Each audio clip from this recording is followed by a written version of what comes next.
को हम लोग करेंगे। इसमें से पहला क्वेश्चन है, श्वेत प्रकाश में कितने वर्ण होते हैं। तो कल हम सभी देखे थे, एक प्रिज्म था, इस तरह से प्रिज्म में क्या हो रहा था, एक श्वेत प्रकाश की किरण इस तरह से आपतित हो रहा था। तो इसका ये सतह जो है इस तरह से अपवर्तित होता था, फिर यह दूसरे सतह से जो है इसका अपवर्तन होता था। तो यहाँ पर जैसे कि प्रकाश का जो है विभिन्न रंग जो है उसका जो है तरंगदैर्घ्य उसका अलग अलग स्पीड हो जाता है, अलग अलग वेग से यहाँ से निकलता है। तो यहीं पर जो है अलग अलग भागों में बढ़ जाता है प्रकाश का किरण। तो सबसे ऊपर में जो किरण जो होता है वो लाल किरण होता है, लाल रंग, और सबसे नीचे में जो होता है वो बैंगनी रंग होता है, इस तरह से। ये हम लोग पढ़े थे। और साथ ही हम लोग ये भी पढ़े थे कि लाल रंग जो है वो बहुत कम डिग्री के कोण से झुकता है, झुकाव इसका बहुत कम होता है। वहीं बैंगनी का झुकाव जो है वो बहुत अधिक होता है, अधिक डिग्री से ये झुकता है बैंगनी रंग। तो यहाँ पर क्वेश्चन है, श्वेत प्रकाश में कितने वर्ण होते हैं, और साथ ही साथ जो होता है वर्ण का क्रम जो है वो इस तरह से VI BG YOR, इस तरह से क्रम था वर्णों का क्रम। तो श्वेत प्रकाश में कितने वर्ण होते हैं, तो इसका हो जाएगा 7। श्वेत प्रकाश में 7 वर्ण होता है। ये प्रिज्म के द्वारा हम लोग प्रयोग किए थे, और इसको जो है सबसे पहले खोज करके निकाला है न्यूटन ने। न्यूटन के द्वारा ये खोज किया गया है कि श्वेत प्रकाश में 7 रंग होता है, 7 वर्ण होता है। अगला इसमें से क्वेश्चन है, अगला क्वेश्चन इस प्रकार है। अगला क्वेश्चन में श्वेत प्रकाश की किरण जब किसी प्रिज्म से होकर गुजरती है तब जो वर्ण सबसे अधिक विचलित होता है, यह भी हम लोग बता रहे थे। सबसे अधिक मुड़ता है वो रंग, वो वर्ण जो है बैंगनी होता है, और जो सबसे कम मुड़ेगा वो लाल होता है। इस प्रकार से था। तीसरा क्वेश्चन में पूछा गया है, श्वेत प्रकाश जब एक प्रिज्म से होकर गुजरता है तो जो वर्ण सबसे कम विचलित होता है वो लाल वर्ण होता है।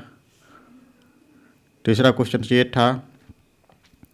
चौथा क्वेश्चन में प्रकाश के किस वर्ण के लिए तरंगदैर्घ्य अधिकतम होता है।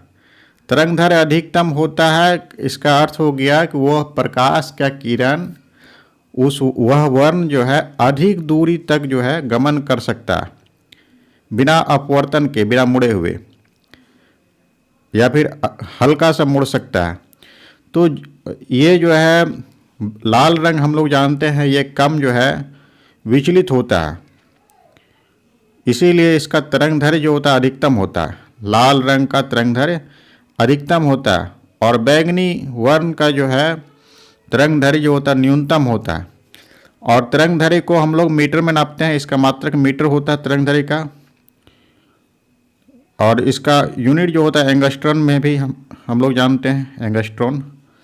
तो प्रकाश के किस वर्ण के लिए तरंगदैर्घ्य अधिकतम होता है, तो ये लाल वर्ण के लिए तरंगदैर्घ्य सबसे अधिकतम होता है। अगला 5वां नंबर में प्रिज्म से निकलने वाले श्वेत वर्ण क्यों जो है 7 वर्णों में विभाजित हो जाता है। श्वेत वर्ण जो है क्यों वो जो है 7 वर्णों में विभाजित हो जाता है। तो हम लोग देखें प्रिज्म में जो होता है विभिन्न वर्ण का जो है वेग अधिक अलग अलग होता है, या फिर ऐसा भी है प्रिज्म का अपना गुण है, प्रिज्म का ये अपना गुण नहीं होता है कुछ। तो प्रिज्म के कारण प्रकाश रंगीन हो जाता है, यह भी नहीं होता है। तो सूर्य का श्वेत प्रकाश 7 रंगों का मिश्रण है, यही वाला सही है, मिश्रण है, वो 7 रंग एक ही साथ मिला हुआ रहता है। प्रिज्म जो है उसको अलग अलग करने का कार्य करता है। तो 5वां नंबर ये था। 6ठा नंबर में क्वेश्चंस में हम लोग देख रहे हैं, तो कांच के प्रिज्म से गुजरने वाले विभिन्न वर्ण या रंग की किरणें का विचलन अलग अलग होता है। अलग अलग होता है, जैसे हम लोग देखें लाल रंग का विचलन सबसे कम होता है, या फिर वो बहुत कम कोण से जो है मुड़ता है। बैगनी वर्ण जो है सबसे अधिक मुड़ता है, अधिक डिग्री का झुकाव होता है उसमें से, क्योंकि उसका अपवर्तनांक भिन्न भिन्न होता है। तो अपवर्तनांक हम लोग जान रहे थे, अपवर्तनांक का क्या सूत्र होता है, हम लोग पढ़े थे प्रकाश में अपवर्तनांक ये होता है C/V। निर्वात में प्रकाश की चाल और बाह्य माध्यम में प्रकाश की चाल होता है। तो माध्यम में अगर यदि प्रकाश की चाल अधिक होगा तो उसका अपवर्तनांक कम होगा। तो विरल माध्यम होता है एक, विरल माध्यम में क्या होता है, प्रकाश की चाल अधिक होता है, तो विरल माध्यम का अपवर्तनांक कम हो जाएगा। और सघन माध्यम में प्रकाश की चाल कम होता है, तो उसका अपवर्तनांक जो है कम हो जाएगा। तो उनका अपवर्तनांक भिन्न भिन्न होता है। प्रिज्म की दो सतहों से किरण का विचलन होता है। दो सतह पर जो होता है उसका अपवर्तन होता है प्रकाश की किरण का। विभिन्न रंगों का प्रकाश कांच में विभिन्न चाल से चलता है, यही बोला होगा। सभी रंग का चाल जो होता है अलग अलग होता है, यही होगा। गौ नंबर प्रकाश जो होता है विद्युत चुंबकीय तरंगे हैं, ये बोला ठीक है, लेकिन इसका ऑप्शन जो है वो गौ नंबर होगा। अगला क्वेश्चन जो है 7वां नंबर में, प्रिज्म से गुजरने पर सूर्य के प्रकाश की किरणें विभिन्न वर्णों में बट जाती है। प्रिज्म से गुजरने पर सूर्य के प्रकाश की किरणें विभिन्न वर्णों में बट जाती है, ये हम लोग जानते हैं। 7 वर्ण में वो बट जाता है, क्योंकि प्रिज्म की दो सतहों पर किरणों का अपवर्तन होता है। अपवर्तन तो होता है। प्रिज्म की दो सतहों पर किरणों का विचलन होता है, मुड़ता है, ये भी ठीक है। प्रकाश किरणें विद्युत चुंबकीय तरंगे हैं, ये भी ठीक है। विभिन्न रंगों के प्रकाश किरणों का विचलन भिन्न भिन्न होता है, यही बोला होगा। विचलन मतलब कि हम लोग देखे थे उसमें से सबसे कम विचलन जो होता है वो लाल रंग का होता है, बहुत कम मुड़ता है, और जबकि बैगनी रंग जो होता है सबसे ज़्यादा मुड़ता है। इसीलिए जो है ये 7 रंग में बढ़ जाता है। सूर्य का किरण जो है जो श्वेत रंग का होता है, प्रिज्म से गुजारने पर ये 7 वर्णों में बढ़ जाता है। बढ़ने के कारण क्या होता है, इनका विचलन भिन्न भिन्न होता है। कहने का अर्थ कि ये मुड़ता जो है वो अलग अलग कोण पर मुड़ता है, कुछ अधिक मुड़ता है, कुछ कम मुड़ता है, इसी कारण से वो 7 वर्ण में बढ़ जाता है। अगला क्वेश्चन 8वां नंबर में है, यदि कोई वस्तु इस पर आपतित कुल श्वेत प्रकाश को परावर्तित कर देता है, तो हम सभी जानते हैं कि किसी भी वस्तु को देखने के लिए प्रकाश की आवश्यकता होता है। तो हम लोग प्रकाश चैप्टर में पढ़े भी थे कि जब कोई किरण किसी वस्तु पर आपतित होता है, इसके बाद जो है वो परावर्तित हो करके हमारे आँख तक आता है, तब हम उस वस्तु को देख पाते हैं। अंधेरा में हम लोग किसी वस्तु का नहीं देख सकते हैं, क्योंकि प्रकाश का परावर्तन नहीं होता है।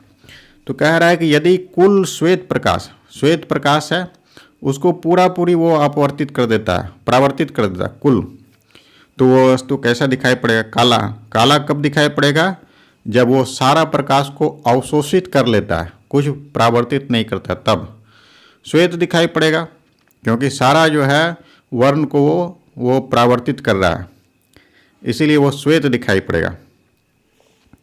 पीला कब दिखाई पड़ेगा, कोई भी वस्तु है वो क्या करेगा, केवल 7 वर्ण है उसमें से केवल पीला वर्ण को ही परावर्तित करेगा, तब वह वस्तु पीला दिखाई पड़ेगा। ठीक है। अगर ये सभी वर्ण को परावर्तित कर रहा है तो वो श्वेत दिखाई पड़ेगा।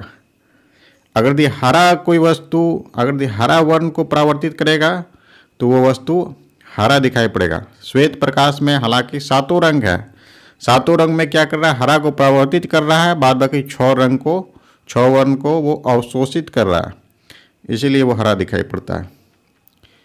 इसी तरह से 9वां क्वेश्चन में कह रहा है कि सूर्य के श्वेत प्रकाश से पेड़ों की पत्तियां हरी दिखाई पड़ती। हरा क्यों दिखाई पड़ता है? क्योंकि वो हरा वर्ण को परावर्तित कर रहा है। क्योंकि पत्तियां का रंग हरा होता है, देखने में धोखा होता है। 7 वर्णों वाले श्वेत प्रकाश में से केवल हरे वर्ण को ही परावर्तित करता है। यही बोला होगा। 9 नंबर, इसी तरंगदैर्घ्य पर निर्भर करता है। जैसे हम लोग देखे थे, तरंगदैर्घ्य पर निर्भर करेगा। ठीक है, वर्ण। तो इसमें से सबसे अधिक तरंगदैर्घ्य किस वर्ण का होता है? वो है लाल वर्ण। लाल वर्ण का तरंगदैर्घ्य सबसे अधिक होता है और बैंगनी वर्ण का तरंगदैर्घ्य जो है वो कम होता है। इसीलिए सिग्नल के रूप में लाल वर्ण का प्रयोग किया जाता है, क्योंकि इसका तरंगदैर्घ्य अधिक होता है। ये अधिक दूरी तक जो है गमन कर सकता है बिना अपवर्तन के। सभी वर्णों को परावर्तित कर रहा है, सभी तरंगदैर्घ्य के। उसका रंग जो होता है वो सफ़ेद होगा या फिर श्वेत होगा। अभी हम लोग पढ़ रहे थे, जो सभी वर्ण को परावर्तित करेगा वो श्वेत होगा। वर्ण की किरण प्रिज्म से अपवर्तन के बाद सबसे अधिक मुड़ती है, तो बैगनी वर्ण जो है सबसे अधिक मुड़ता है। ये हम लोग पढ़े थे पहले। तो ये तीसरा नंबर में बैगनी भरना है। इस तरह से ये था। आगे जो है अधिक तरंगदैर्घ्य के प्रकाश का विचलन होता है। अधिक तरंगदैर्घ्य का प्रकाश क्या होता है? लाल जो है इसका तरंगदैर्घ्य अधिक होता है। इसका विचलन क्या होता है? वो कम होगा, कम विचलन होता है, कम डिग्री से ये मुड़ता है, बहुत कम मुड़ता है। अगला क्वेश्चन है कि रंग की वस्तुएं वह है जो श्वेत प्रकाश के सभी तरंगदैर्घ्य को अवशोषित कर लेता है। जो वस्तु सभी वर्ण को अवशोषित कर लेगा उसका रंग जो है काला होगा। काला वर्ण की वस्तुएं श्वेत प्रकाश के सभी तरंगदैर्घ्य को अवशोषित कर लेता है। इसी प्रकार से नेक्स्ट जो है 6 नंबर में श्वेत प्रकाश के विभिन्न वर्ण रंगों में विभक्त होने की घटना प्रकाश का क्या कहलाता है? इसको हम लोग वर्ण विक्षेपण कहेंगे। वर्ण विक्षेपण ये कहलाता है। 6 नंबर।